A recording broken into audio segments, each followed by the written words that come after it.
Hey, what's happening, Discoveries? I'm Guy01, and welcome back to our Versus on the Walkthrough channel, or welcome back to this week's Versus on the Walkthrough channel. It is our post-WrestleMania 40 episode, which means that we got a lot of stuff to burn through, so I'm going to start right away, because there's a lot to talk about. So we had two birthdays this past week. Bianca Belair's birthday was on April 9th, she turned 35 years old. And on April 11th, Dustin Rhodes, aka Goldust, had his 55th birthday. So those are the two birthdays for this week. Now before we get into WrestleMania, I want to cover kind of the Hall of Fame that happened last Friday, because I didn't really cover that at all last week. So Undertaker inducted Muhammad Ali. I thought this was actually kind of interesting just because, I mean, there was really no connection there. I mean, really the only connection is that Undertaker's just always been a, like, boxing and fight fan. He's been a fan of that stuff for a long time, so that kind of makes sense, but other than that, yeah, Undertaker had no connection with Ali or Ali's time in WWE. I mean, I almost think, you know, if you're going to have someone induct Muhammad Ali into the WWE Hall of Fame, why not get Mike Tyson? You know, not only is he another WWE Hall of Famer, so it makes sense on that part,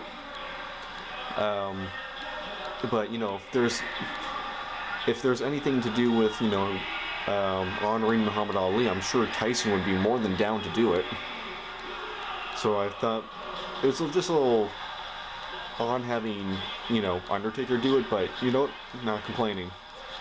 Something that was kind of cool that happened during this was, during the induction, Muhammad Ali's wife, or it might have been when The Rock was inducting his grandmother, Muhammad Ali's widow gave The Rock a belt that was titled the People's Championship. And she gave it to The Rock for basically recognizing him as the People's Champion. Which is a cool moment when you, kind of like some backstory to that.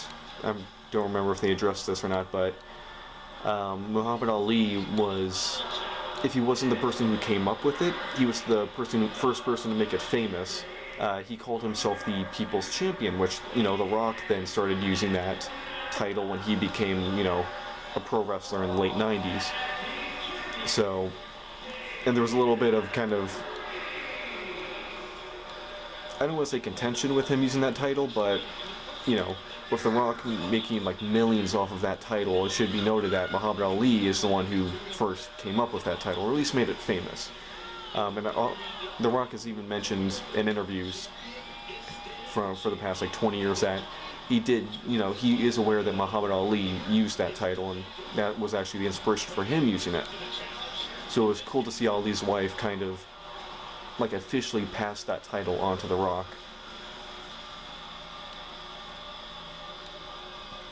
During the U.S. Express's induction, Bray Wyatt's two siblings came out and held a like tribute memorial kind of thing where they took out their phone flashlights, and everyone else in the arena did as a tribute to Bray Wyatt, which was a nice, cool moment. And then, of course, the biggest thing that happened was Paul Heyman's induction. You know, that was the main induction.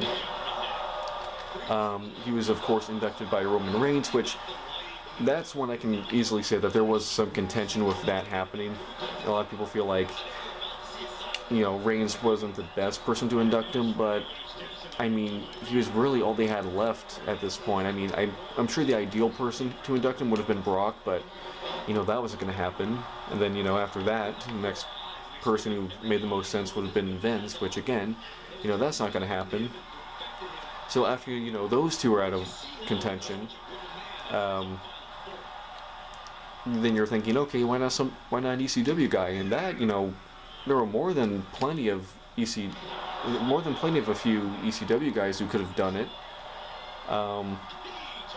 But, you know, I'm sure there was some hesitations on the part of WWE to give a, you know, former ECW wrestler a live mic, you know, not knowing what they're going to say. And after Paul's speech, that might have been a smart call. Paul came out and delivered a very ECW speech. It was a great speech. I mean, it's you can always expect, Paul Heyman to deliver a great speech, no matter the context, no matter the scenario or event. And yeah, it was just a great speech. It was funny, emotional, just very well done. But it was a very, like I said, very ECW speech. There was a lot of things said that wouldn't have been allowed to have been said on standard TV. I'll say that. But something funny that happened was when Paul Heyman came out to be inducted, as soon as he came out the door, or came out like onto the entrance ramp, he immediately went to the side towards where the crowd was and hugged RVD, who was standing, at ringside, or not ringside, but along the ramp. So that was a cool moment to see, but it was also like, okay, so RVD's there, so he, there's no reason he couldn't do it. He was there. There's nothing keeping him from doing it. RVD being the one to induct him would have worked. And to be fair to Roman, he actually did a pretty good job with inducting Paul. He gave a great speech for him. Probably the best line that came from Paul Heyman's speech was talking about how, everyone always talks about how they're a Paul Heyman guy. During the speech, Paul Heyman said that he is and forever will be a Paul Levesque guy. And it showed Triple H, and actually it showed Stephanie in the crowd, at ringside. And this was actually Stephanie's first public appearance since stepping down from her role in WWE. Her first public appearance since everything came out about Vince and all that started.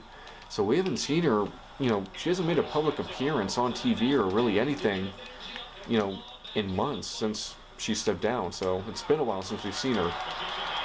It's funny to see her at ringside because she was wearing her ECW hat that she wore during the Invasion days.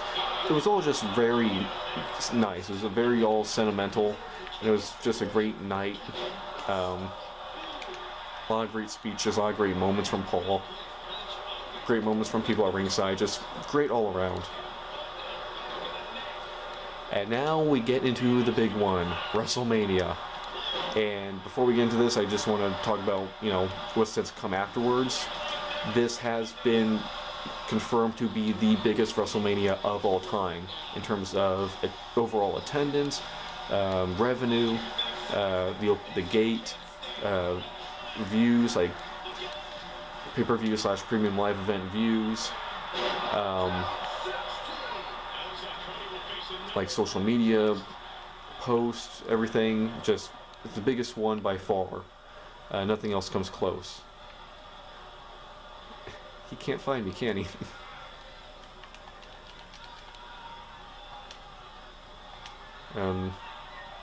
Ow. Oh no. Ow. So, starting with night one. Oh, hold on.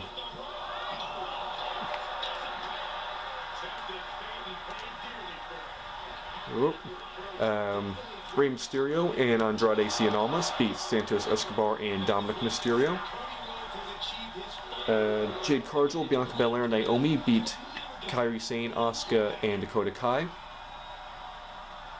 Jey Uso beat Jimmy Uso in the third ever brother versus brother match at WrestleMania, which was a hard-hitting match and great, just great in-ring storytelling.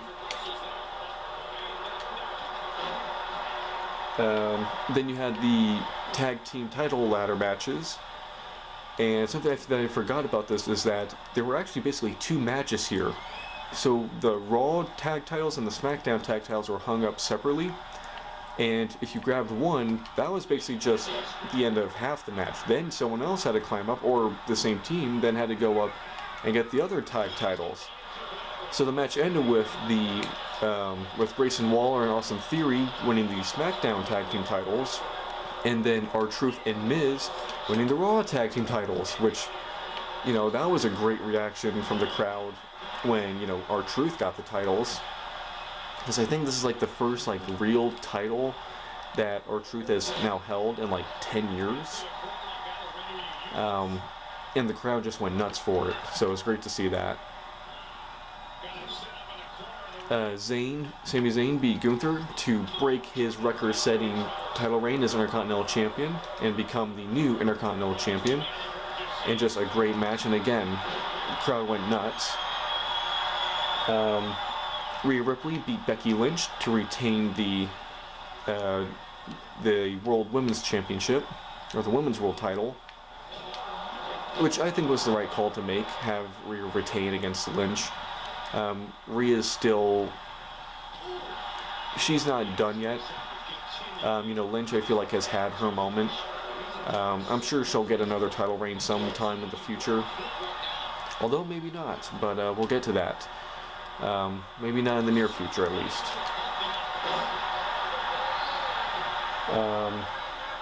And in the main event, Roman Reigns and The Rock beat Seth Rollins and Cody Rhodes, ensuring that the Cody Rhodes versus Roman Reigns World Title match on Night 2 will be Bloodline Rules. Now, a lot of people actually complained about Night 1. The biggest complaint about Night 1 was actually the crowd. A lot of people just felt like the crowd was not as loud as it should have been. And this was mainly for Night 1. They more than made up for it on Night 2, which I think makes sense, because I think I could kind of tell something was off with Night 1. Basically, anything that wasn't a title match just didn't feel like it had the crowd didn't feel like it had a lot of energy, and I think part of that was, I'm sure most of the people in the audience came back for Night 2, and they knew that Night 2, that was going to be the one where crazy stuff happens, so they were saving their voices and saving their energy for Night 2. Yeah, but a lot of people were very upset about the crowd for Night 1. I mean, I saw comments on YouTube for videos for WrestleMania being like, never hold a WrestleMania in Philadelphia again. The crowd sucks, worst WrestleMania crowd ever. And then when Night 2 rolled around and the highlights from that night started coming through, I was like, okay, this crowd was awesome. So I think it was just people saving their energy, and they more than made up for it for Night 2. Speaking of Night 2, the show opened up with Stephanie McMahon coming out to open up the show, announcing that this night marks a new era in WWE, which she titled the Paul Levesque era, which got a great reaction from the crowd, and it's great to see Stephanie again. And it was actually interesting. She's still going by Stephanie McMahon.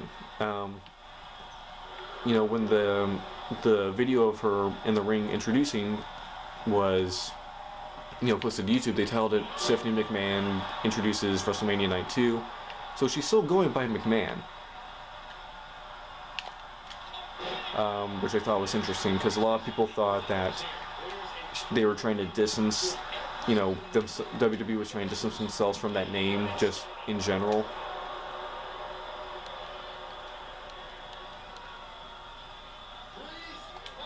Oh, nope. I got out. Got him. What are my other moves?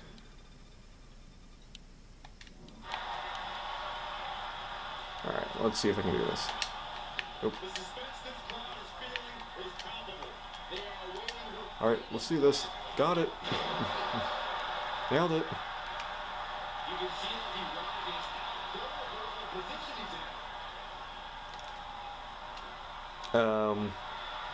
I forgot where I was. I gotta keep going. We're not even through WrestleMania. Bobby Lashley and the Street Profits beat Karrion Kross and the Authors of Pain, with Bubba Ray Dudley as the special referee, and was just a fun car wreck of a match. LA Knight beat AJ Styles to get his first WrestleMania win. Logan Paul beat Kevin Owens and Randy Orton to retain the US title. That was one result that I did actually not see coming, but we'll get to that later. I'll talk about that a bit more.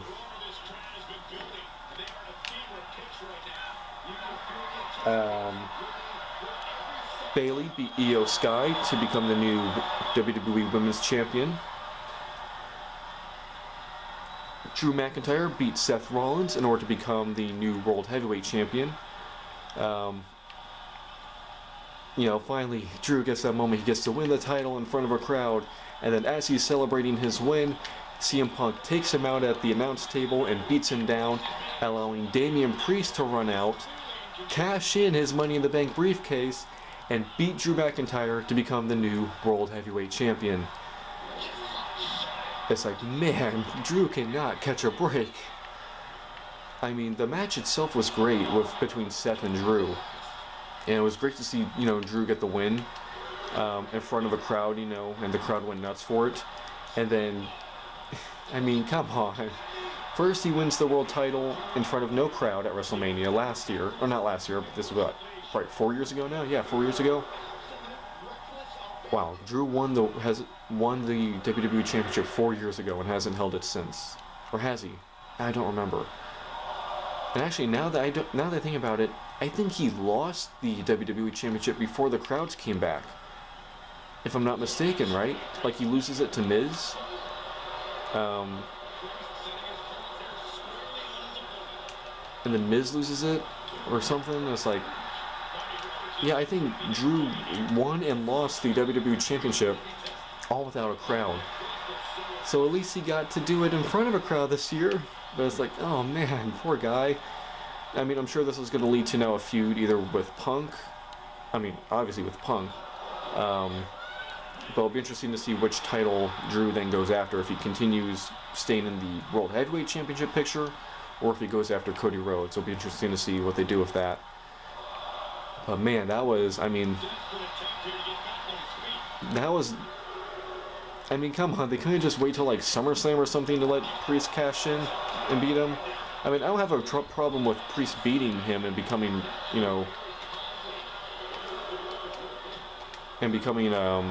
world champion.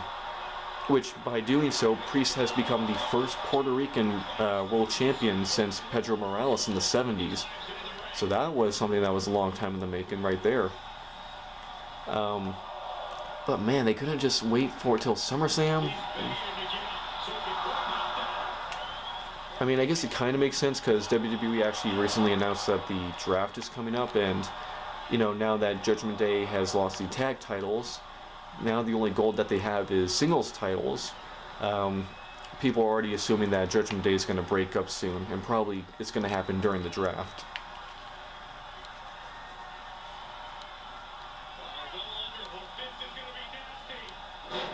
So I guess it kind of makes sense there, but man, poor Drew.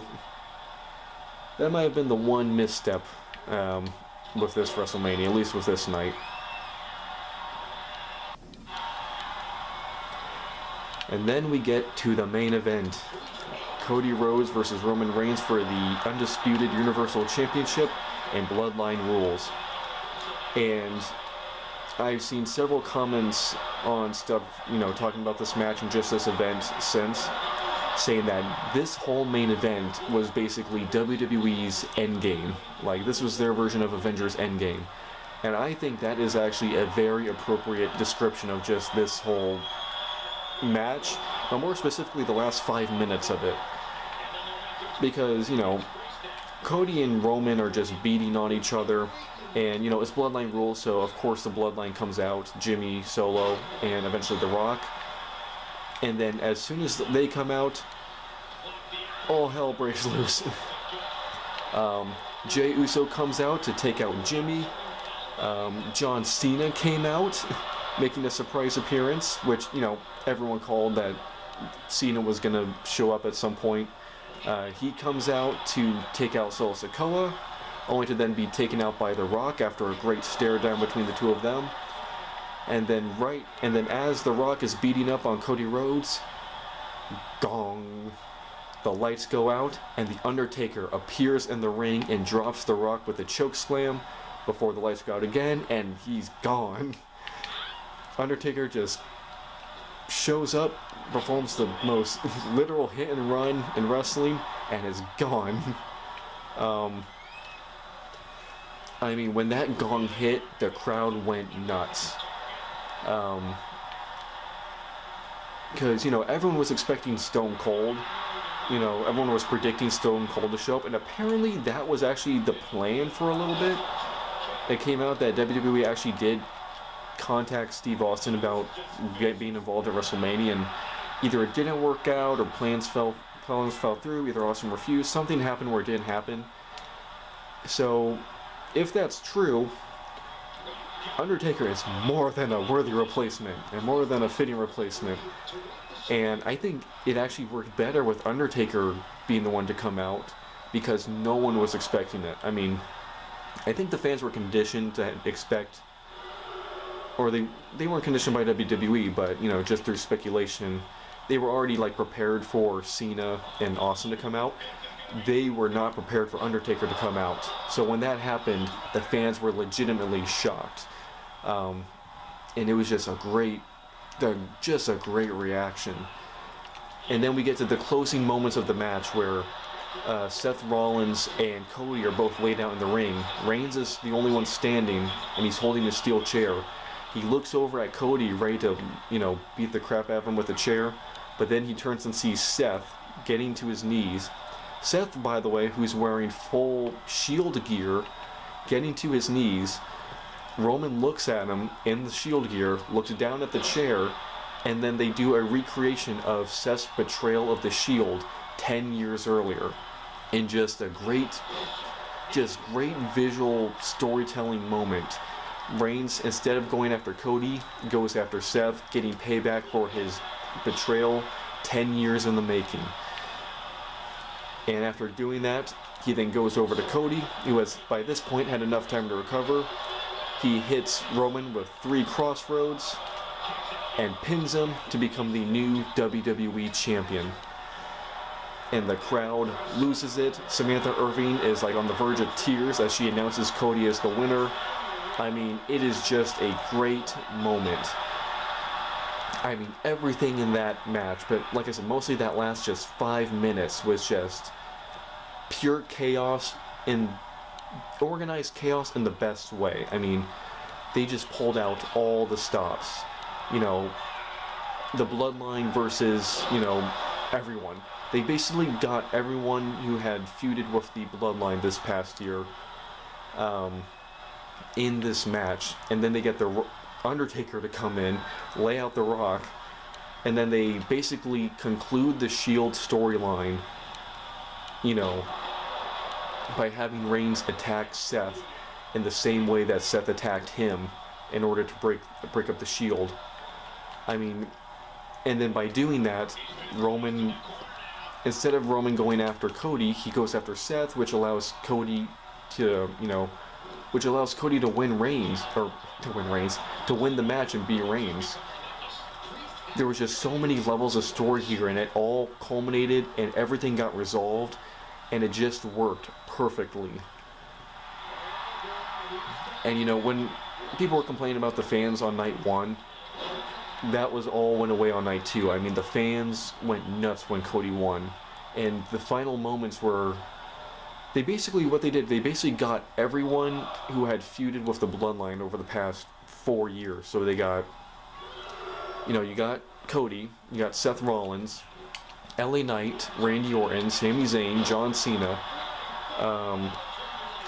Jey Uso. They all come in and they lift Cody onto their shoulders and parade him around the ring as the new champions. They basically recreate the ending of WrestleMania 10, where Bret Hart got carried around by all the good guys in the locker room after beating Yokozuna.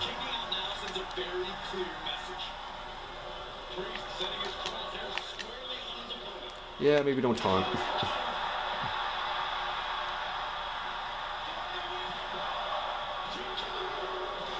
And, you know, even after that, Triple H then came out, hugged Cody, and it was just a great moment. But honestly, I think they could have gone even further with it. I think they should have brought out every single face in the company and had them all fill the ring and lift up Cody. You know, not because really everyone who was in there, it was the Rhodes family, which that itself was great to see that. Him, Cody with his mom, you know, her being the one to present him with the title. That was just such a great moment there. But I mean, so other than the Rhodes families, it was the Rhodes family, Triple H, and then, you know, everyone that's feuded with the Bloodline. But I think they should have just gotten every single face in the locker room to come out at that point, and hold them up. I think that would have just made it that much more powerful, that it was everyone coming to support Cody. But as it was an amazing moment. And I think the best way to summarize this WrestleMania was fan service done right. Everyone the fans wanted to win won. I think the only match that ended with probably the non-fan favorite winning was the Logan Paul United States title match. I think he was probably the least favorite to win in that match. But in every other match, it was like the fan favorite won, and the fans ate it up. And it wasn't even like it was all like the good guys won, because you still had Rhea Ripley, who's still technically a heel. She won.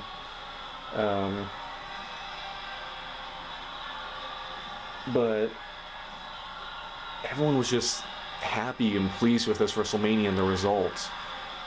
People are already saying this might have been the greatest WrestleMania of all time, the greatest WrestleMania main event of all time, the greatest WrestleMania ending of all time. I mean, people are already in love with this WrestleMania, and of course there's going to be recency bias with this, but we've seen that recency bias doesn't always exist in wrestling. I mean, we see a lot of times where people will immediately hate on an event, or hate how something ended, like in the first week after it happens. So it's not always that it's not, and that's recency bias in itself, negative recency bias. So it goes both ways, but I mean, I can see this being recognized as one of the great WrestleMania endings for years to come, very easily. And it was funny because with you had the 4 World title matches. Both Royal Rumble winners ended up winning, but then both Elimination Chamber winners technically ended up losing. I mean, I know Drew technically won the title, but he didn't leave WrestleMania as champion. So that was kind of interesting to see the 2 Rumble winners, which I think was good to see. It was nice to see both Rumble winners actually win their matches, because, with Reigns' title reign, that hasn't happened, at least for the world title, for about 3 years. And speaking of Reigns, a lot of people of course, and we all knew this was going to happen, as soon as Reigns' reign ended, people are now turning around and being like, can we appreciate the hard work that Reigns has put in to this reign? Can we give Roman Reigns his credit where it's due? And the moment that went around the most, kind of signifying that, was the moment when Reigns got pinned to lose the title. You can see him smiling as Cody pins him. And a lot of people kind of read into that, being like, he's just so relieved to not have that stress of being the top guy anymore, and to give it to someone else. Like, he knows his job's done. He's completed his job. He's completed his mission. He can rest now, kind of thing. Like I said, it was literally like Endgame. He was Iron Man. He can rest now. The job's done.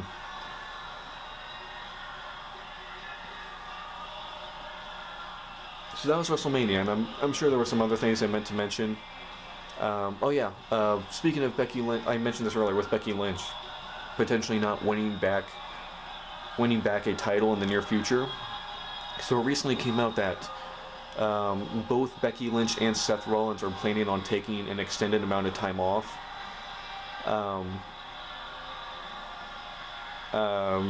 So I guess that makes sense with both of them losing at their Mania matches. So now Steph doesn't have the title on him. And, people are all talking about how, Roman Reigns is so relieved to have that stress of being the champion. I mean, after Seth lost his title to Drew, they have a moment there where Seth almost has like this face of thank you, or thank you for taking this burden off me, or you got this kind of expression. And you can see Drew kind of return that. You can tell there's that mutual respect of, Seth was the inaugural champion, and he has held it since that title was debuted. He's been the one and only champion. He's been the one and only holder of that title for its entire existence. And now he's finally been able to hand it off to someone and rest.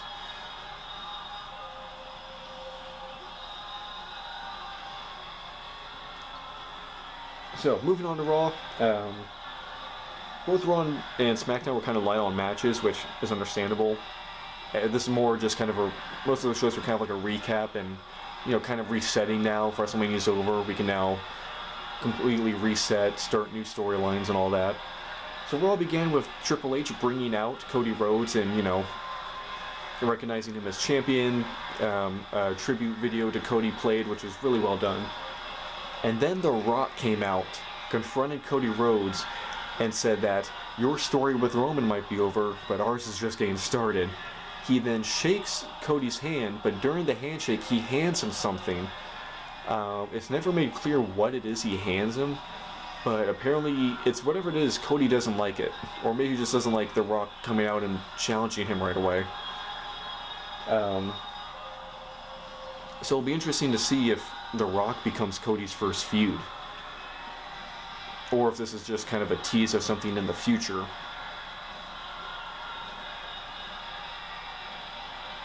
NXT champion Dragunov actually makes his first main roster appearance, beating Shinsuke Nakamura. Like I mentioned before, the draft is coming up, so this might have been a way of introducing him to the, main roster audience in case he gets brought up in the draft. And remember, he's still NXT champion, so if that's happening, look out for the next time he's defending his title.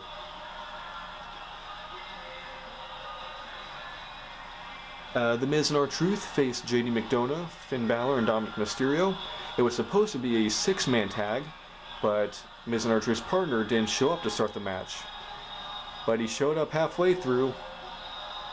John Cena came out, joined Miz and R-Truth, and helped them beat the Judgment Day. Which was, people weren't expecting to see Undertaker at Mania. They weren't expecting to see Cena on Raw either. I mean, people were probably thinking, oh yeah, Cena appears at WrestleMania, helps Cody beat the Bloodline, now he's done.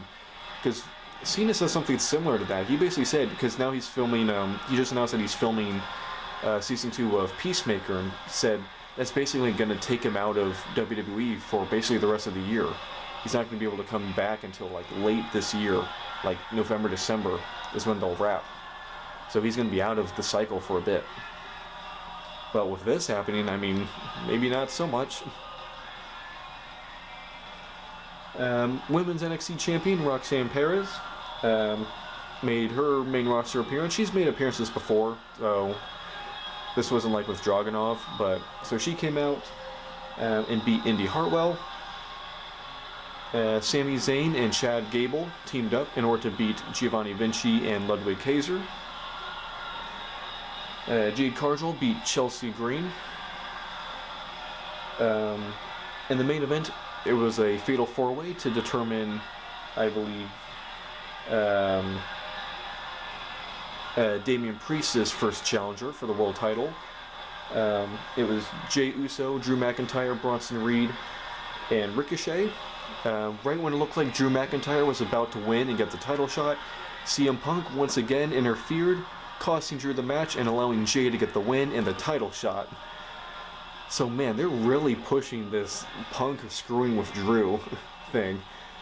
I mean, I guess those like grave memes really got to Punk, because now he's not letting Drew get anything. And speaking of something happening sooner than later, I mean, they're really pushing this with Punk messing with Drew and getting physically involved in his matches now. So maybe he'll be back in action sooner than we think. Moving on to SmackDown. LA Knight beat Bobby Lashley and Santos Escobar in the first of 2 triple threats to determine the number 1 contender for Cody's title.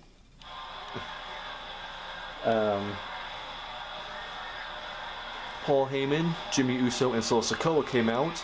Solo Sikoa then got on a mic and basically blamed Jimmy for costing Roman Reigns the world title and the bloodline falling apart.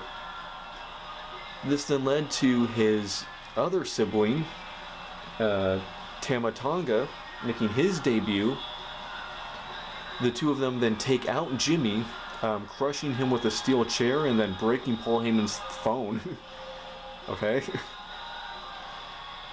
Now, it was announced, I think, last week that Tonga had been signed to WWE, and as soon as like that announcement came out that he had been signed, everyone was like, "Oh my God, he's gonna debut at WrestleMania the same way Solo did last year, and cause Cody again." I mean, as soon as that came out, it was like, "Oh my God, don't do it." Honestly, it almost would have worked out so perfectly. It almost would have been worth doing. I'm glad they didn't. Because I think if they did, they actually would have had a riot on their hands. Like, someone would have died if that happened. I'm not sure who, but someone would have.